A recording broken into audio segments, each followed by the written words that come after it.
দিনক্ষণ ঘোষণার দিন। সত্যি কথা হচ্ছে আজ 27 তারিখ এই দিনই শহীদ জিয়া স্বাধীনতা ঘোষণা দিলেন।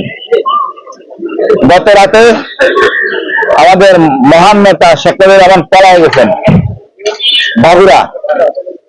গতকাল রাত থেকে ম্যাসাকার চলে ঢাকা ইউনিভার্সিটিতে,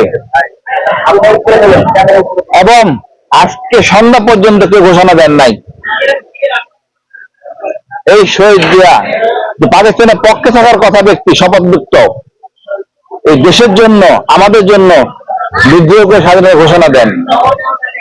বড় লজ্জার আর দুঃখের বিষয়, স্বাধীনতার পর তাকে অপমানিত করা হয়েছে, লাঞ্ছিত করা হয়েছে। সত্যি ইতিহাসে তার ভাগদার দেওয়া হয় নাই। আওয়ামী লীগ, আমরা স্বাধীনতা ঘোষণা করে ভারতের উপরে ছিলাম, যুদ্ধ করছি, ট্রেনিং করছি, কিন্তু আওয়ামী লীগ ওইখানে যে 7 দফা চুক্তি করে, পরাধীনতা চুক্তি, আমরা তো পরাধীন ছিলাম না কখনোই।